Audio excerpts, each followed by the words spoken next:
Hello everyone, welcome to our YouTube channel chemistry by KV. तो आज हम लोग सरफेस केमिस्ट्री का टेस्ट लेकर आए हैं आप लोगों के लिए। तो सबसे पहले हमारा क्वेश्चन है, शुद्ध पदार्थों से रंगीन पदार्थ हटाने के लिए सक्रिय चारकोल का उपयोग करते हैं, यह किस प्रक्रिया द्वारा कार्य करता है। फटाफट से इसका आंसर आप लोग कमेंट करिए। बिल्कुल बच्चों, फटाफट से 2 सेकंड है आप लोगों के पास और इसका आंसर आप कमेंट करिए। सभी को कमेंट करना है।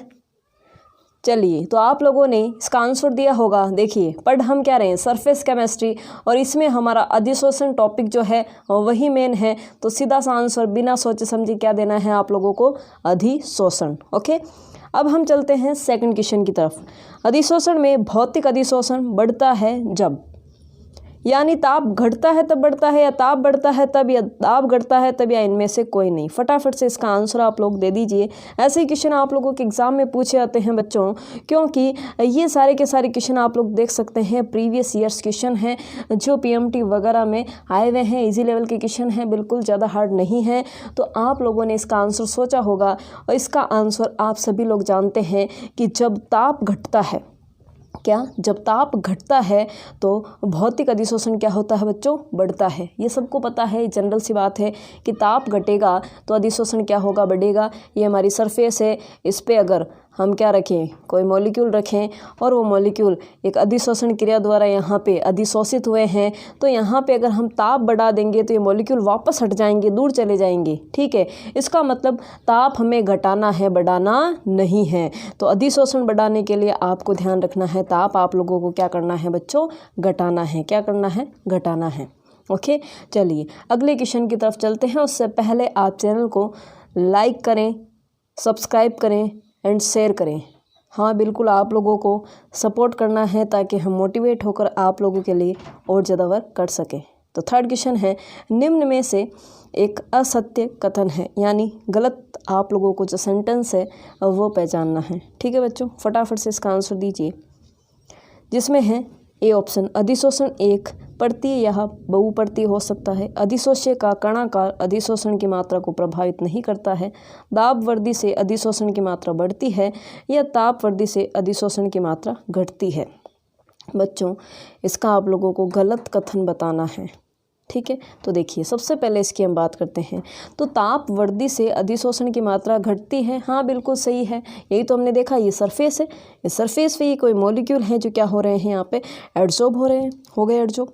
लेकिन आप अगर यहाँ पे टेम्परेचर इंक्रीज़ कर देते हैं, टेम्परेचर बढ़ा देते हैं, तो ये मॉलिक्यूल यहाँ से हटना शुरू हो जाते हैं। ऐसे ऐसे देखिए, टेम्परेचर इंक्रीज करने से ये मॉलिक्यूल ऐसे यहाँ से हटना शुरू हो जाएंगे। इसका मतलब ताप बढ़ाने से अधिशोषण की मात्रा क्या हो रही है बच्चों, कम हो रही है, यानी अधिशोषण की मात्रा घटती है।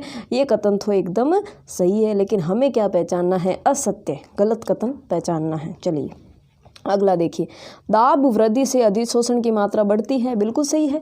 दाब वृद्धि, ये आपकी सरफेस है, ये आपकी क्या है बच्चों, मॉलिक्यूल्स हैं। ठीक है, अब आप यहाँ पे दाब लगा रहे, दाब यानी प्रेशर लगाना, तो आप ऊपर से क्या लगा रहे हैं, प्रेशर, यानी इन मॉलिक्यूल को दबा रहे हैं। आप इन मॉलिक्यूल को क्या कर रहे हैं बच्चों, दबा रहे हैं, तो ये मॉलिक्यूल दब रहे हैं। इसका मतलब यहाँ पे ये मॉलिक्यूल तो और ज़्यादा अधिशोषित हो रहे हैं इस परत के अंदर, इस परत में क्या हो रहे हैं, और ज़्यादा अधिशोषित। इसका मतलब दाब बढ़ाने से अधिशोषण की मात्रा क्या होती है बच्चों, बढ़ती है। ये दोनों फैक्टर आप लोगों को ध्यान रखने हैं कि ताप बढ़ाने से तो घटती है, पर दाब बढ़ाने से बच्चों बढ़ती है। चलिए अब हम चलते हैं बी ऑप्शन की तरफ। अधिशोष्य का कणाकार अधिशोषण की मात्रा को प्रभावित नहीं करता है, बिल्कुल गलत बात है, ये प्रभावित करता है। अधिशोष्य का कणाकार अधिशोषण की मात्रा को बच्चों प्रभावित करता है। अगर आप छोटे मॉलिक्यूल लेंगे और एक साइड में आप बड़े मॉलिक्यूल लेंगे और ये सतह है, तो सीधी सी बात है प्रभावित हो रहा है। क्यों नहीं हो रहा प्रभावित, बिल्कुल प्रभावित हो रहा है। तो यहाँ पे ये बी ऑप्शन क्या है बच्चों, गलत है। बाकी यहाँ पे अब ए ऑप्शन की तरफ चलते हैं, ये देख लेते हैं एक बार। सीधा आप लोगों को टिक देखिए, आंसर नहीं करना है। अगर आंसर पे सीधा पहुंच भी जाते हैं तो भी आप लोगों को सारे जो ऑप्शन है वो देखने एक बार। अगला ऑप्शन है, अधिशोष्य एक परतीय या बहुपर्तीय हो सकता है। हाँ जी बिल्कुल, अधिशोष्य होता है, एक परतीय भी होता है और बहुपर्तीय भी होता है, इस प्रकार से। इसका मतलब ये ऑप्शन भी आप लोगों का एकदम करेक्ट है। यानी गलत कौन सा होगा, बी क्या हो गया यहाँ पे, गलत हो गया। चलिए अब हम चलते हैं फोर्थ क्वेश्चन की तरफ। कास्ट चारकोल का प्रयोग शर्करा को रंगहीन करने में होता है। ठीक है जी, क्या कास्ट चारकोल का प्रयोग शर्करा को रंगहीन करने में होता है। फटाफट से आंसर बता दो भाई इसका, फटाफट से। कास्ट चारकोल का प्रयोग शर्करा को रंगहीन करने में होता है, इसका मतलब यहाँ पे अधिशोषण हो रहा है। टॉपिक क्या पढ़ रहे हैं, अधिशोषण, रंगहीन करना। तो वहाँ पे रंगहीन करने के लिए हमें एक अधिशोषण की प्रक्रिया को यूज़ करना पड़ेगा। इसका मतलब कास्ट चारकोल का प्रयोग शर्करा को रंगहीन करने में होता है, क्योंकि यह रंगीन पदार्थों को अधिशोषित करता है। चारकोल होती है, देखिए बच्चों ऐसी चारकोल होती है, समझिएगा आप लोग, चारकोल ऐसी इस प्रकार की होती है। और चारकोल जो है ना बहुत ही अच्छा अधिशोषक होती है, यानी आसानी से अधिशोषित करने का काम कर लेती है। अगर आप इस चारकोल पर कोई रंगीन पदार्थ डालते हैं, कलरफुल रंगीन पदार्थ डालते हैं, तो बच्चों यहाँ पे आप लोगों को क्या प्राप्त होगा कि जो कलर है वो तो इसने अधिशोषित कर लिया चारकोल ने, और बाकी बचा हुआ आप लोगों को रंगहीन मटेरियल दे दिया। क्या दे दिया, रंगहीन। इसका मतलब चारकोल किसका काम करता है, रंगीन पदार्थों को अधिशोषित करने का काम करता है। और ये क्वेश्चन पूछा जाएगा, वेरी वेरी इंपॉर्टेंट करके आप लोग इसे लिख सकते हैं। चलिए फिफ्थ क्वेश्चन, भौतिक अधिशोषण के संबंध में दिए गए निम्न कथनों में से कौन सा असत्य है, बताइए कौन सा असत्य कथन है भौतिक अधिशोषण के संदर्भ में। और ये क्वेश्चन आप लोगों को बताना है, बिल्कुल बताइए इसका आंसर, असत्य छांटना है। अब देखिए ऐसे क्वेश्चंस आते हैं असत्य वाले, तो असत्य तभी छांट सकते हैं जब आपको सत्य पता हो। इसका मतलब पूरा डिटेल आप लोगों को पता होगा, तभी आप इस क्वेश्चन को सोल्व कर पाएंगे। तो चलिए सबसे पहले हम ए ऑप्शन की बात कर लेते हैं। बच्चों पूछा क्या जा रहा है, भौतिक अधिशोषण। और भौतिक अधिशोषण का मतलब है सिर्फ और सिर्फ फिजिकली कांटेक्ट, यानी बिल्कुल कम फोर्स। और बिल्कुल कम फोर्स या बिल्कुल कमज़ोर फोर्स कौन सा होता है, वान डेर वाल। कौन सा होता है बच्चों, वान डेर वाल। इसका मतलब भौतिक अधिशोषण में कौन सा बल लगता है, वान डेर वाल बल लगता है। ये एक सत्य बात है। तो ये ए ऑप्शन क्या हो गया, सत्य हो गया, क्योंकि यहाँ पे क्या बोल रहा है, ये है वान डेर वाल बलों के कारण होता है। बिल्कुल यहाँ पे क्या है, सही है। बी ऑप्शन, अधिक सरलता से द्रवीभूत होने वाली गैसें सरलता से अधिशोषित होती है। बिल्कुल सही बात है। ये जो आसानी से लिक्विफाई होंगी वो आसानी से क्या हो जाएंगी, अधिशोषित। इस लाइन को याद रखना है। अगला, उच्च दाब पर अधिशोषक सतह पर बहुआण्विक परत बन जाती है। हाँ बनती है भाई। देखिए ये आप लोगों के पास सरफेस है और ये आपकी क्या है, मॉलिक्यूल है। अब आप इन मॉलिक्यूल को प्रेशर लगा रहे हैं, यहाँ से दबा रहे हैं, तो ये थोड़ा अंदर की तरफ धसेंगे। अंदर की तरफ धसे, इसका मतलब अब यहाँ पे दूसरे मॉलिक्यूल्स भी आ सकते हैं, क्योंकि यहाँ पे अब थोड़ी सी जगह हो गई। फिर क्या हो सकता है, यहाँ पे और मॉलिक्यूल आ सकते हैं। इसका मतलब एक बहुआण्विक परत बन जाती है जब आप दाब लगाते हैं बहुत ज़्यादा। इसका मतलब सी ऑप्शन भी क्या है बच्चों, एकदम करेक्ट है। तो गलत कौन सा बचा हुआ है, वो गलत ही है, यानी डी ऑप्शन यहाँ पे क्या है, गलत है। ऐसे ही आप लोगों को आंसर करना है। और अब पढ़ लेते हैं इसको। अधिशोषण की एंथैल्पी निम्न और धनात्मक होती है। ना जी, ऐसा नहीं होता है, असत्य है। आप लोग खुद कमेंट करिए कि अधिशोषण की एंथैल्पी क्या होती है। ओके चलिए अब हम चलते हैं अगले क्वेश्चन की तरफ। ताप वृद्धि पर द्रव श्यानता घटती है। सोचिएगा बच्चों, श्यानता क्या होती है। देखिए श्यानता का मतलब होता है बहने का विरोध करना। श्यानता का मतलब क्या है, बहने का विरोध करना। बहने वो सिस्टर्स नहीं है, ये बहना मतलब जो द्रव बहता है, जैसे हम पानी फर्श पे डाल देते हैं तो बहने लग जाता है पानी, इस प्रकार से इस बहने के गुण का विरोध करना ही क्या है, श्यानता है। ठीक है, इसका मतलब एक साइड में शहद है, ये शहद है और ये पानी बह रहा है। शहद इतना थोड़ी बहता है, ये शहद है, शहद तो जम गया एक जगह, वो पानी क्या हो रहा है, बह रहा है। पूछा जाए श्यानता दोनों में से किसकी ज़्यादा होगी, पानी की ज़्यादा होती है या शहद की ज़्यादा होती है, बताइए। कौन नहीं बह रहा, श्यानता का मतलब क्या है, कौन नहीं बह रहा, शहद नहीं बह रहा। इसका मतलब श्यानता किसकी ज़्यादा होगी, शहद की। तो ये होती है श्यानता। बात ही आती है ताप वृद्धि पर द्रव की श्यानता घटती है, इसका कारण आप लोगों से पूछा गया है। तो बच्चों जब भी कभी ताप वृद्धि का मतलब सीधा पूछे ताप वृद्धि, कभी भी आ जाए ताप वृद्धि, तो बस आप लोग इतना सा बोलना कि हम जब ताप बढ़ाएंगे, दिमाग लगाना, जब ताप बढ़ाएंगे तो मॉलिक्यूल के बीच में जो आकर्षण बल होता है, ताप बढ़ा दिया आपने, ठीक है, तो ये मॉलिक्यूल जो पास पास थे, ये मॉलिक्यूल अब क्या हो जाएंगे, ताप की वजह से दूर दूर हो जाएंगे। ये मॉलिक्यूल क्या हो जाएंगे, दूर दूर हो जाएंगे। मॉलिक्यूल जब दूर दूर हुए और इनको टेम्परेचर मिला तो ये क्या मॉलिक्यूल इधर उधर भटकेंगे नहीं, भटकेंगे इधर उधर, यानी इनकी गतिज ऊर्जा भी क्या हो जाती है बच्चों, बढ़ जाती है।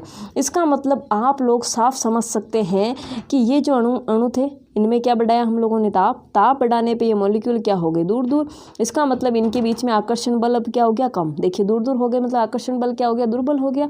और गतिज ऊर्जा, ये गति करने लगे, गतिज ऊर्जा क्या हो गई, बढ़ गई। ये होता है ताप वृद्धि का मतलब। ताप वृद्धि का मतलब ये चाहे द्रव की श्यानता में पूछे या जिंदगी में कभी भी तुम्हें ताप वृद्धि केमिस्ट्री में पूछे तो आपको यही बोलना है कि ताप वृद्धि का मतलब क्या है, मॉलिक्यूल जो पास पास थे वो क्या हो गए, दूर दूर हो गए, यानी उनके बीच में आकर्षण बल क्या हो गए, दुर्बल, और गतिज ऊर्जा क्या हो गई, बढ़ गई। इसका मतलब यहाँ पे आप लोगों का ये जो लाइन जहाँ पे भी है वही ऑप्शन होगा। पहला पढ़िए, विलयन का आयतन घटता है, नहीं। अणुओं का ताप बढ़ने पर उनकी औसत गति ऊर्जा बढ़ जाती है, जैसे उनका आकर्षण बल दुर्बल हो जाता है, बिल्कुल सही, ये देख लीजिए। बाकी ये संयोजक हाइड्रोजन बिल्कुल गलत बात है।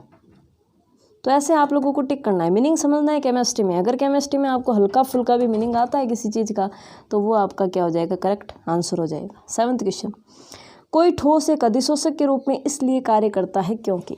बच्चों बताइए, ठोस जो होता है वो अधिशोषक के रूप में कार्य क्यों करता है। बोलते हैं ना हम, जैसे चारकोल वगैरह, क्यों करते हैं अधिशोषक का काम, ठीक है। तो आप आंसर सोचिए इसका। उसका एक निश्चित आकार होता है इस वजह से, नहीं। उसमें छोटे छिद्र होते हैं इस वजह से, या उसमें असंतृप्त संयोजकताएं होती है उस वजह से, या उसकी एक उच्च जालक ऊर्जा होती है उस वजह से। बताइए इसका आंसर। 7th का आंसर बताइए बच्चों।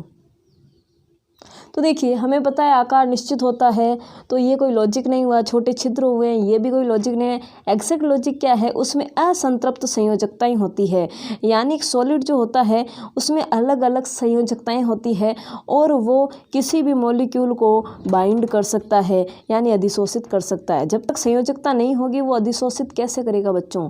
इसका मतलब इसका आंसर क्या होता है, उसमें असंतृप्त संयोजकताएं होती है।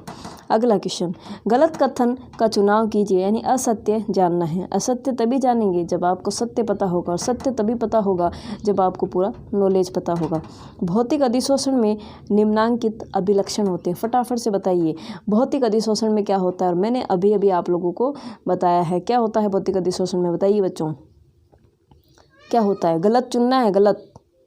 क्या भौतिक अधिशोषण में वान डेर वाल होते हैं, अभी बताया है, हाँ होते हैं, ये तो सत्य है, हमें असत्य चुनना है।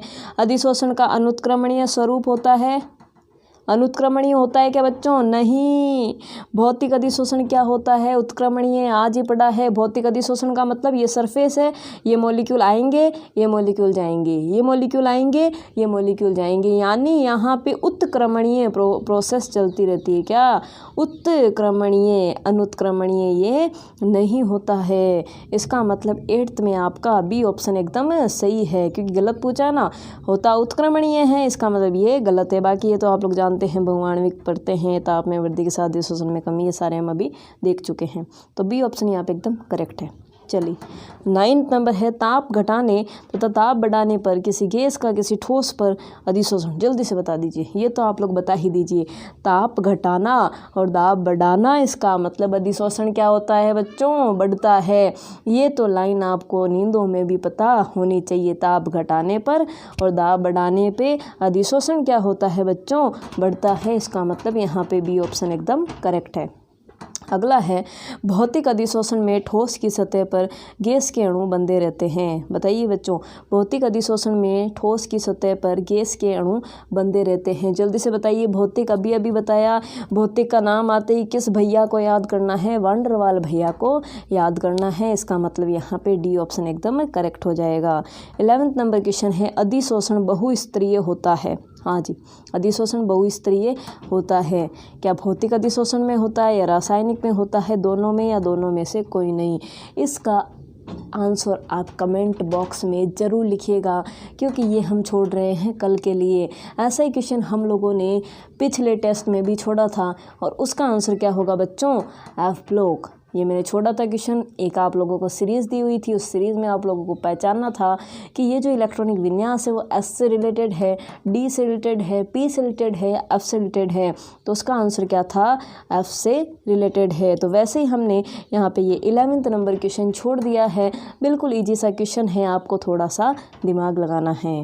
ओके, चलिए अब हम चलते हैं अगले क्वेश्चन की तरफ। तो ये तो हम लोगों ने देख लिया, आप लोगों के लिए छोड़ा है मैंने। MPET 1909 में पूछा गया है। चलिए 12 नंबर क्वेश्चन, भौतिक अधिशोषण। बच्चों भौतिक अधिशोषण बताइए, अधिशोषक एवं अधिशोष्य के बीच कमजोर आकर्षण बल के कारण होता है, या रासायनिक बंध के कारण होता है, या अनुत्क्रमणीय होता है, या ताप बढ़ाने के साथ बढ़ता है? करेक्ट आप लोगों को बताना है यहाँ पे। तो देखिए ताप बढ़ाने के साथ घटता है, इसका मतलब ये गलत हो गया। अनुत्क्रमणीय नहीं होता है, उत्क्रमणीय होता है। अभी अभी हम लोगों ने याद करा है। रासायनिक बंध तो कभी भी नहीं होगा। भौतिक आते ही जिंदाबाद भैया, वांडरवाल भैया को याद करना है। किसको याद करना है? वांडरवाल भैया को याद करना है। और वांडरवाल भैया कैसे होते हैं? कमज़ोर होते हैं। वांडरवाल भैया दुर्बल होते हैं। इसका मतलब बच्चों आपका आंसर कौन सा करेक्ट हो जाएगा? यहाँ पे ए ऑप्शन करेक्ट हो जाएगा। क्या? अधिशोषक एवं अधिशोष्य के बीच कमज़ोर आकर्षण बलों का बनना। चलिए अगले क्वेश्चन की तरफ हम चल लेते हैं। एक पदार्थ की सतह पर दूसरे पदार्थ के चिपकने को कहते हैं। बच्चों बताइए क्या बोलते हैं? तो इसे हम क्या बोलते हैं? अधिशोषण। सीधी सी बात है, एक पदार्थ पर दूसरा पदार्थ जब चिपकता है तो उसे हम क्या बोलते हैं? अधिशोषण बोलते हैं। अगला क्वेश्चन है, कोलोइडी कणों पर आवेश का कारण है। बच्चों बताइए कोलोइडी कणों पर आवेश का क्या कारण है? क्या विद्युत अपघट्य की उपस्थिति है, या कणों का बहुत छोटा आकार है? जल्दी से बताइए बच्चों आप लोग। या विलयन में आयनों का अधिशोषण है, या इनमें से कोई नहीं? जल्दी से बताइए इसका आंसर। आयन आप लोगों को आयन ध्यान रखना है, क्योंकि पूछा क्या जा रहा है? आवेश। आवेश का कारण क्या है? तो आवेश का कारण यही है, जहाँ पे भी आयन आएगा वहाँ पे क्या आ जाएगा? आवेश आ जाएगा। इसका मतलब विलयन से आयनों का अधिशोषण इसका क्या हो जाएगा? आंसर हो जाएगा। बच्चों लाइक करना है और चैनल को बहुत ज़्यादा शेयर करना है, क्योंकि हमारे लिए एक एक सब्सक्राइबर बहुत ज़्यादा कीमती है। जितने ज़्यादा बच्चे देखते हैं उतना ही हमें अच्छा लगता है। तो देखिए ये सारे क्वेश्चंस हम लोगों ने देख लिए। आज तक का लेक्चर जितना हम लोगों ने पढ़ा था, आज जो आपको क्लास मिली थी, जितने भी मेंबर्स हैं वो तो टेस्ट ज़रूर ही दें। उसके साथ और भी जितने बच्चे हैं वो भी टेस्ट दें। आप लोगों को कम्युनिटी में मिल गया था आज पूरा टेस्ट का शेड्यूल कि टेस्ट कितने बजे होगा और कौन से टॉपिक का होगा। तो सभी बच्चे टेस्ट आराम से दे सकते हैं, और जो टॉपिक बताया जा रहा है उसको एक बार पढ़ के टेस्ट दें, ताकि आपको भी मज़ा आए और थोड़ा अच्छा लगे। Thank you for